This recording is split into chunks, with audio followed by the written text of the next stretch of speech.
My name is Lisa. I had recently turned 40, but sometimes it felt like I was just beginning to understand life. I worked in marketing in a bustling city, which was a far cry from the small town where I grew up and where my past lay, including memories of my ex-husband, Max. I remember the first time I met Max. It was at a small cafe in our hometown. He had dark hair, a confident walk, and a smile that made me feel like I was the only one in the room. "Hi, I'm Max.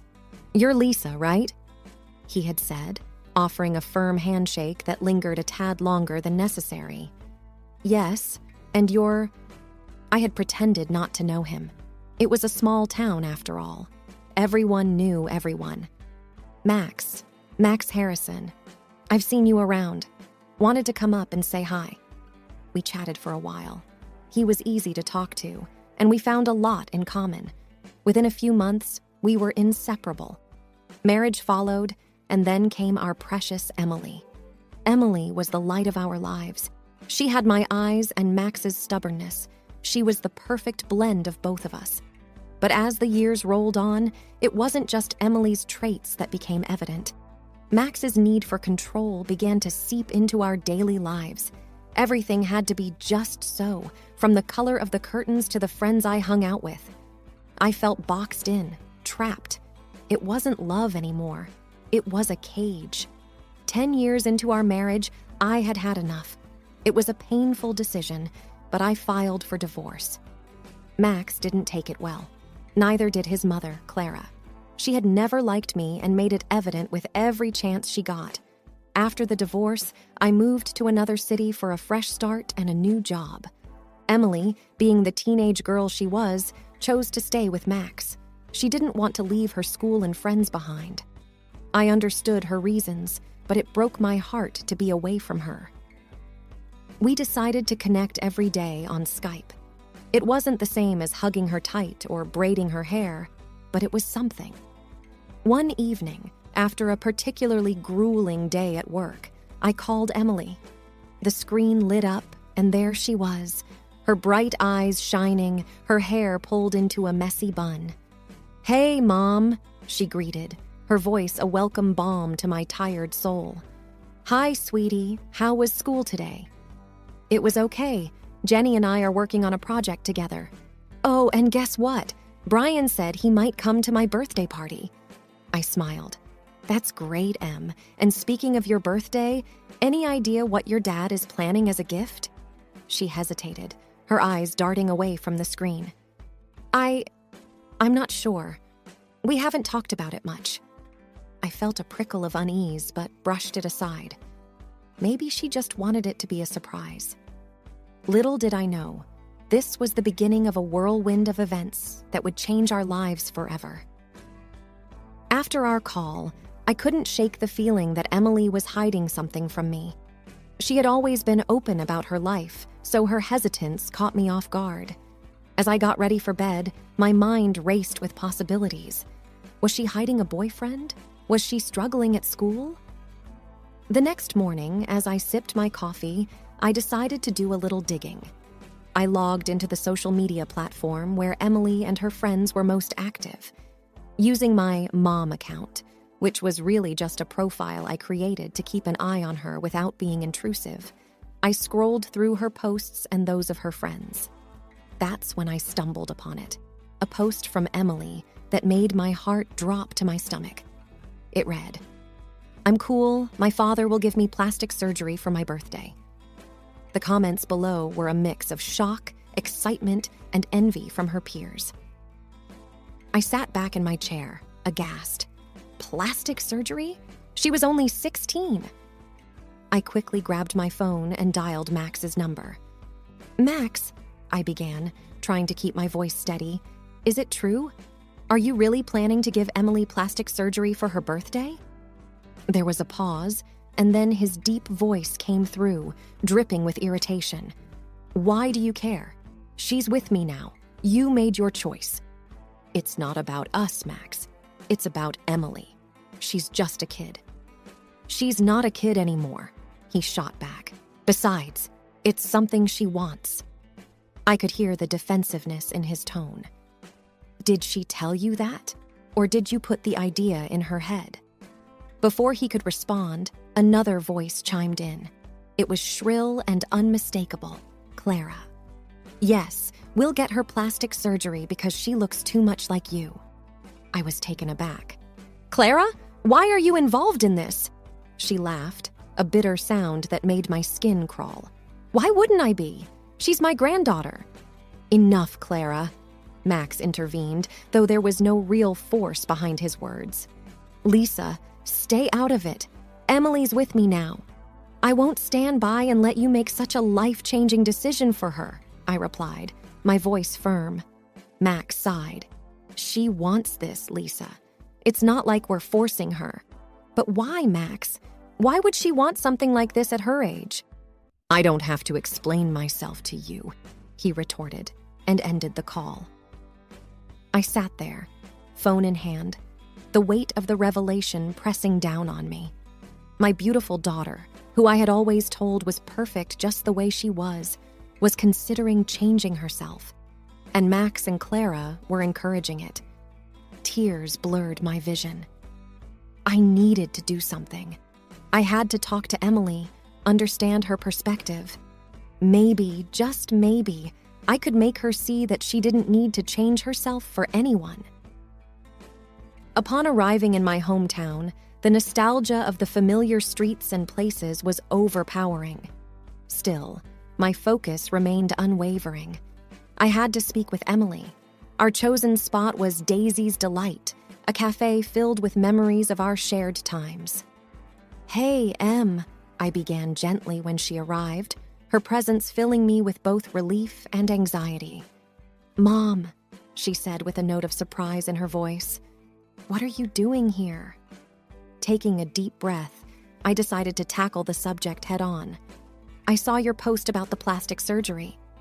Almost immediately, her face transformed from surprise to frustration. Why can't you just stay out of my life? Why do you always have to meddle? She shot back. Taken aback, I tried to explain. Em, I'm just concerned. It's a big decision. She slammed her hands on the table, drawing a few glances from nearby customers. This is my life, Mom. You left. You moved away and left me with Dad. You don't get a say in this. Emily, I tried to keep my voice steady. This isn't about us or where I live. It's about making sure you're not making a decision you might regret. She glared at me, her eyes glistening with anger. Dad and Grandma Clara think it's a good idea? Maybe if you were around more, you'd understand. I'm here now, I said quietly, trying to bridge the gap widening between us. And I just want what's best for you. She pushed her chair back abruptly. You always say that, but all you do is control everything, just like with Dad. Without another word, she stormed out of the cafe, leaving me stunned and worried amidst the remnants of our confrontation. The weight of our argument hung heavily on me. I couldn't shake the feeling of guilt and confusion. Was I being too controlling, or was I genuinely trying to protect Emily from a decision she might regret? As I pondered this, an idea struck me. Perhaps if Emily heard from people who loved her and saw her for the beautiful person she was, she might reconsider. Returning to my hotel room, I pulled out my laptop and signed into my social media account. I selected a beautiful picture of Emily and me from one of our recent vacations. The sun was setting, casting a golden hue, and our smiles were genuine and wide. With a deep breath, I typed, "My beautiful daughter, Emily. So proud of her every day. Every time I look at her, I see perfection. I see strength, intelligence, and beauty inside and out." Hitting post, I felt a mixture of hope and anxiety. The minutes felt like hours as I waited for reactions to come in. The first comment appeared from my college friend Sarah. Emily has grown into such a beautiful young lady. She looks just like you, Lisa. Both gorgeous. Then another from my cousin Mark. Wow, time flies. Emily's a spitting image of you when you were her age. Absolutely stunning. More comments poured in, each one praising Emily for her natural beauty, intelligence, and charm. Feeling a little better, I decided to call my best friend Jane for some advice. "Hey, Lisa," Jane answered. "How's everything?" "Hey, Jane, it's been rough," I began, explaining the situation. Jane listened patiently, then said, "You know, kids at Emily's age are often influenced by so many factors. Peer pressure, the desire to fit in, and sometimes, unfortunately, by family too." "I know," I replied, "but I just want her to see how amazing she already is. You've done your part. Sometimes affirmation from others can be powerful. Let her see how others view her." And she was right. Later that evening, my phone buzzed with a new message. It was from Emily. "Hey, Mom, I saw your post," her message began, "and I read all the comments. It's a lot to take in." I replied immediately, "I just wanted to remind you of how many people love and appreciate you for who you are." There was a pause before she wrote back, "Thanks, Mom. I've been thinking a lot. Can we meet tomorrow?" Relief washed over me. "Of course, Em. Anytime." It was a small victory, but it was a start. The power of kind words and affirmation had managed to pierce through the cloud of confusion and doubt, if only just a little. The sun was high in the sky as I approached the house where I once lived. My memories of it were interlaced with emotions, both fond and painful. I took a deep breath and rang the doorbell, bracing myself for the confrontation. Clara, with her signature tight bun, answered the door. Her eyes narrowed at the sight of me. "Lisa," she remarked, her voice cold. "I need to speak with Max," I said, meeting her gaze with determination. Before she could retort, Max's voice came from behind her. "Let her in, Mom." Stepping into the familiar living room, I felt a rush of past memories. But there was no time for sentimentality. "We need to talk about Emily," I began. Max, his face betraying a mixture of annoyance and defiance, said, "I knew you'd have something to say about it." "Why the surgery, Max?" I asked, trying to keep my voice even. "She's just a child." He exhaled sharply, his gaze unwavering. "She looks too much like you, Lisa." I was taken aback. What does that even mean? Clara, never one to stay silent, added, "Every time we see her, we're reminded of you, of everything that went wrong. I want her to be her own person, not your shadow," Max declared, his tone biting. "I don't care if this isn't what Emily wants. I want to forget. Every time I look at her, I see you, and it brings back all the bad memories." His words stung, but I wouldn't back down. "So you'd put Emily through a life-changing procedure just to erase your memories of me?" Before he could respond, a noise from the hallway caught our attention. Emily stood there, her face pale, having overheard our conversation. The room was heavy with a painful silence. Tears filled her eyes as she looked between the three of us, her voice barely above a whisper. "Is this why you want me to change, Dad? Because of Mom?" Max, for the first time, seemed lost for words. The reality of the situation and the weight of his daughter's pain evident on his face. The atmosphere in the room was thick with tension. Emily, her eyes red from the tears, stood there, a mix of hurt and anger on her face. All eyes were on her, waiting for her to speak. "Dad," she began, her voice trembling. "Is this what you think of me? Just a reflection of Mom?" Max looked flustered, clearly caught off guard. "Emily, it's not like that." "Then what is it like?" she retorted, her voice gaining strength. "You want to change me because you don't like what you see? Because I remind you of Mom?" Clara attempted to intervene. "Emily, it's for the best. You'll understand when you're older." I watched as my daughter squared her shoulders, facing her grandmother. "No, Grandma. I understand now. I understand that I'm just a pawn in this twisted game between you two and Mom." Feeling a need to step in, I said, "Em, this isn't your fault. None of this is. You shouldn't be dragged into our problems." Emily turned to face me. "But I am, Mom. I'm right in the middle of it." Max, seeming to find his voice, said, "Emily, I thought it would be a fresh start for us, away from the past." "At my expense?" Emily shot back, her eyes searching his for answers. "You're willing to change me, make me go through something so drastic, just so you can forget? Why can't you just accept me as I am?" Clara, looking more unsettled than I'd ever seen her, tried to speak. "We just thought it was for the best." "For whose best, Grandma? Yours or mine?" Emily's voice quivered, but her resolve was clear. I felt a mix of pride and heartache seeing my daughter stand up for herself, confronting the two people who were supposed to support and love her unconditionally. Emily took a deep breath. "I don't want to be someone's reminder or regret. I want to be Emily. That's who I am. And if you can't accept that, then maybe I don't belong here." She looked at me, her eyes pleading. "Mom, can we go?" I nodded, moving towards her. "Of course, sweetie." As we walked out of the house, leaving behind the shadows of the past, I felt a mix of emotions. There was pain and sorrow for the family ties that were fraying. But above all, there was pride. Pride in my daughter, who had taken a stand for herself, asserting her identity in the face of adversity.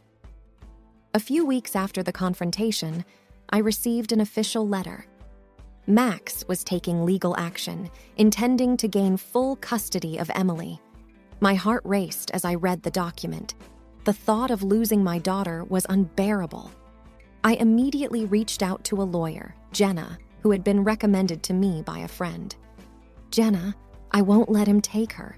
Not after everything," I asserted during our first meeting. Jenna looked over the papers, her expression thoughtful. "Don't worry, Lisa. The court will always consider Emily's wishes, especially given her age." The day of the hearing arrived faster than I had anticipated. The courtroom was cold and intimidating. Max sat on the other side, Clara by his side, shooting me venomous looks. The judge, a stern-looking woman with gray hair, called the session to order. "We are here to determine the custody of Emily Harrison. Both parties will present their cases." Max's lawyer, a tall man with slicked-back hair, began, "Your Honor, Mr. Harrison believes that it's in Emily's best interest to remain with him. He provides a stable environment and is fully capable of supporting her." Jenna stood up. "Your Honor, with all due respect, this case is not about financial support. It's about emotional and psychological well-being. Lisa has always been there for her daughter, even after moving away for work. The decision to alter Emily's appearance was made without her knowledge or consent, which has caused a rift between the child and her father." The judge nodded, making notes. "What does Emily have to say?" Emily, looking both nervous and determined, stood up. "Your Honor, I want to live with my mom. I love my dad, but I don't feel like he sees me for who I am. He's trying to change me, and I don't think that's right." Max interjected. "Your Honor, she's been influenced by Lisa. She doesn't know what's best for her." I couldn't hold back. "Max, this isn't about us. Stop making it about our past and focus on our daughter's future." The judge raised her hand, signaling for silence. "Enough. I've heard enough. Given Emily's age and her expressed wishes, and taking into account the circumstances presented, I believe it's in Emily's best interest to reside with her mother." A wave of relief washed over me. Max looked defeated, and for the first time, Clara was speechless. As we left the courtroom, Emily hugged me tightly. "Thank you, Mom, for everything." I kissed the top of her head. "Always, Em, always." The court had spoken, and justice had been served. But more importantly, my bond with Emily had emerged stronger, untouched by the bitterness of the past. The days following the court verdict were a whirlwind. Emily and I packed up her things from Max's house, a process that was surprisingly smooth, with Max avoiding confrontation. As we packed her things into boxes, Emily came across an old family photo album. She hesitated for a moment, then handed it to me. "Remember this, Mom." I opened the album, looking at pictures from happier times, beach vacations, birthdays, and Christmases. "Yes, sweetie, I do. Memories, both good and bad, shape us." She nodded, her expression thoughtful. "Even though things have changed, these moments were still real, right?" I pulled her into a hug. "Absolutely. Every moment we've shared, every challenge we've faced, has brought us to where we are today." With her belongings packed, we headed to our new home. It was a cozy apartment I had rented in a nice part of the city, close to Emily's new school. As we arranged her room, the doorbell rang. Opening the door, I found Jane, my best friend, with a big housewarming basket. "Thought you two could use some treats," Jane said with a smile. Emily's face lit up, seeing the basket filled with her favorite goodies. "Thanks, Aunt Jane." As the evening settled, the three of us sat on the balcony, enjoying the city lights. Jane turned to me. "You know, Lisa, you've shown immense strength through all of this." I took a deep breath. It was tough, but I had to stand up for Emily, for us. Emily, sipping her hot cocoa, chimed in. "And I'm glad you did, Mom. It made me realize how important it is to be true to oneself." Jane nodded. "That's a valuable lesson, Em. One many adults take years to learn." As the night wore on, the three of us shared stories, laughter, and dreams for the future. The weight of the past seemed to fade, replaced by the promise of new beginnings. In the days that followed, Emily and I settled into our new routine. She joined a local art club, channeling her feelings into beautiful paintings. I took up a new job and began rebuilding our life, one day at a time. One evening, as I prepared dinner, Emily walked into the kitchen, a thoughtful look on her face. "Mom, I've been thinking. Maybe someday, when things have cooled down, we can try to mend bridges with Dad. Not for the sake of the past, but for the future." I looked at her, admiring the maturity she displayed. "We'll see, Em. Time has a way of healing wounds. For now, let's focus on us, our dreams, and the adventures ahead." She smiled. "Deal."